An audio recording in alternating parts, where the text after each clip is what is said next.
ನಮಸ್ಕಾರ ಸ್ನೇಹಿತರೆ. ಇಡೀ ರಾಜ್ಯದಲ್ಲಿ ನೀವೆಲ್ಲ ನೋಡ್ತಿದ್ರೆ ಇವತ್ತು ಕಾರ್ಮಿಕರ ದಿನಾಚರಣೆ. ಇವತ್ತು ದಿನ ಪೂರ್ತಿ ದುಡಿದು ಇವತ್ತು ಸಂಪಾದನೆ ಮಾಡಿ ಹೆಂಡತಿ ಮಕ್ಕಳುಗಳನ್ನ ಚೆನ್ನಾಗಿ ಇಟ್ಕೊಳ್ಳೋಕ್ಕಾಗ್ತಿರುವಂಥ ಸಂದರ್ಭ ಇವತ್ತು ನಮ್ಮ ಕಾರ್ಮಿಕರ ಪರಿಸ್ಥಿತಿಗಳಾಗಿದೆ.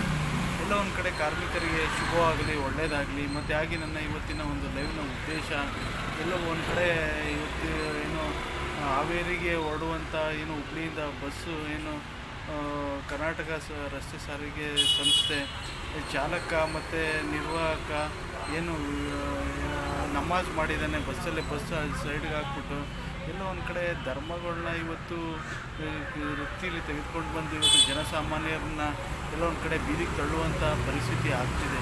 ಎಲ್ಲೋ ಒಂದು ಕಡೆ ನಮಾಜ್ ಮಾಡಬೇಕು, ನೀವೇನೋ ದೇವಸ್ಥಾನಕ್ಕೆ ಹೋಗಬೇಕು, ಮತ್ತು ನೀವೇನಾದರೂ ಚರ್ಚ್ಗೆ ಹೋಗಬೇಕು, ಏನೇ ಇದ್ದರೂ ನಿಮ್ಮ ಕೆಲಸಗಳಿದ್ರು, ನೀವೇನು ಸರ್ಕಾರಿ ಏನು ವೃತ್ತಿಲಿದ್ದು ಮತ್ತು ನಿಮ್ಮ ಒಂದು ಚೌಕಟ್ಟಲ್ಲಿ ಏನು ಕೆಲಸ ಮಾಡ್ಕೊಂಡು ಹೋಗ್ತಿದ್ರೆ ಆ ಕೆಲಸಕ್ಕೆ ಸಲ್ಲಬೇಕಾಗುತ್ತೆ. ಜಾತಿ ಬಿಟ್ಟು, ಧರ್ಮ ಬಿಟ್ಟು, ಎಲ್ಲವನ್ನು ಬಿಟ್ಟು ನಿಮ್ಮ ಒಂದು ಯಾವುದೇ ಒಂದು ಕೆಲಸ ಆಗಲಿ, ಅದು ಕೂಲಿ ಕಾರ್ಮಿಕರಿಂದ ಹಿಡಿದು ದೊಡ್ಡ IAS IPS ವರೆಗೂ ನೀವು ಮಾಡುವಂಥ ಕೆಲಸ ಪ್ರತಿಯೊಬ್ಬರಿಗೂ ಶ್ರೇಷ್ಠ. ಆ ಕೆಲಸಕ್ಕೆ ಗೌರವ ಕೊಡಿ. ಎಲ್ಲ ಒಂದು ಕಡೆ ನೀವುಗಳು ಈ ಥರ ಬಸ್ಗಳಲ್ಲಿ ನಮಾಜ್ ಮಾಡೋದು, ವೀಡಿಯೋನ ಯಾರೋ ಒಬ್ಬರು ಲೈವ್ ಮಾಡಿ ವಿಡಿಯೋ ಮಾಡಿ ಅದನ್ನ ಸಾಮಾಜಿಕ ಜಾಲತಾಣದಲ್ಲಿ ಅಪ್ಲೋಡ್ ಮಾಡಿದ್ದು ಎಲ್ಲ ಒಂದು ಕಡೆ ವೈರಲ್ ಆಗಿರೋದು. ಎಲ್ಲ ಒಂದು ಕಡೆ ಇವತ್ತು ಭಯೋತ್ಪಾದಕದಲ್ಲೂ ಇವತ್ತು ಮುಸ್ಲಿಮ್ನ, ಹಿಂದೂನ ಅಂತ ಕೇಳಿ ಏನು ಭಯೋತ್ಪಾದನೆ ಇವತ್ತು ನಮ್ಮ ದೇಶದ ಮೇಲೆ ಆಗಿದೆ. ಮತ್ತು ಹಾಗೆ ನಮ್ಮ ಪ್ರವಾಸಿಗರ ಏನು ಫಲ್ಗಾಮಲ್ಲಿ ಏನು ನಡೆದಂಥದ್ದು ಘಟನೆ ಎಲ್ಲ ಒಂದು ಕಡೆ ಕರ್ನಾಟಕದ 3 ಜನಕ್ಕೆ ಏನು ಹತ್ಯೆ ಆಗಿದ್ದು, ದುಷ್ಕರ್ಮಿಗಳು ಇನ್ನು ಹಿಂದೂನ ಮುಸ್ಲಿಮ್ ಅಂತ ಕೇಳಿ ಸಾಯಿಸಿದ್ದು, ಎಲ್ಲ ಒಂದು ಕಡೆ ಧರ್ಮಗಳನ್ನ ತೆಗೆದುಕೊಂಡು ಬಂದು ಇವತ್ತು ಬೀಜಗಳನ್ನ ಬಿತ್ತುತ್ತಿದ್ದಾರೆ.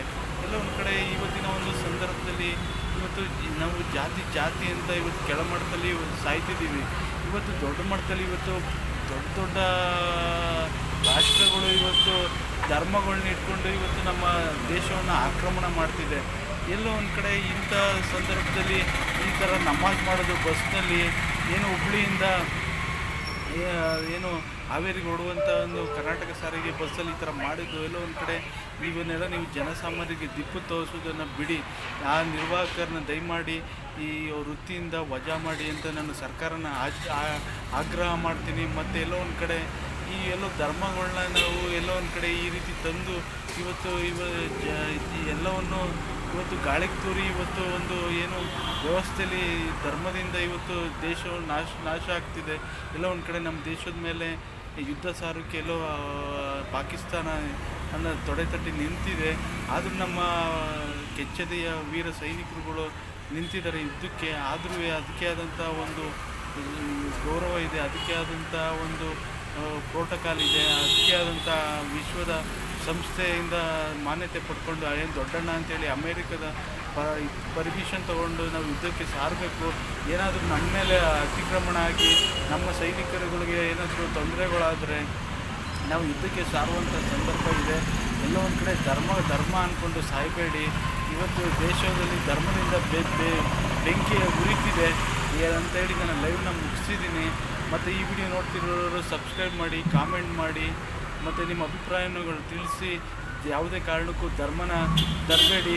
ನಾವಿಲ್ಲಿ ಕೆಳಮಟ್ಟದ ಜಾತಿ ಅಂತ ಹೋದರೆ ಇವತ್ತು ದೊಡ್ಡ ಮಟ್ಟದಲ್ಲಿ ಭಾರತಾಂಬೆಗೆ ಬೆಂಕಿನ ಇವತ್ತು ಧರ್ಮದ ಹೆಸರಲ್ಲಿ ಸುಡ್ತಿದ್ದಾರೆ. ಏನು ಜಮ್ಮು ಕಾಶ್ಮೀರದಲ್ಲಾದಂಥ ಹತ್ಯೆಗಳು ಏನು ಕರ್ನಾಟಕದವ್ರು 3 ಜನ ಹತ್ಯೆ ಆಗಿದ್ದು, ಇದಕ್ಕೆ ಸಾಕ್ಷಿ. ಧರ್ಮಗಳನ್ನ ಬಿಡಿ. ನಾ ಹಿಂದೂ, ನಾ ಕ್ರಿಶ್ಚಿಯನ್, ನಾನು ಮುಸ್ಲಿಮ್ ಅನ್ನೋದನ್ನು ಬಿಟ್ಟು ನಾವೆಲ್ಲ ಭಾರತೀಯರು ಅಂತ ಬಾಳೋಣ ಅಂತೇಳಿ ನಾನು ಲೈವ್ನ ಮುಗಿಸಿದ್ದೀನಿ. ಜೈ ಹಿಂದ್, ಜೈ ಕರ್ನಾಟಕ ಮಾತೆ, ಒಂದೇ ಮಾತು.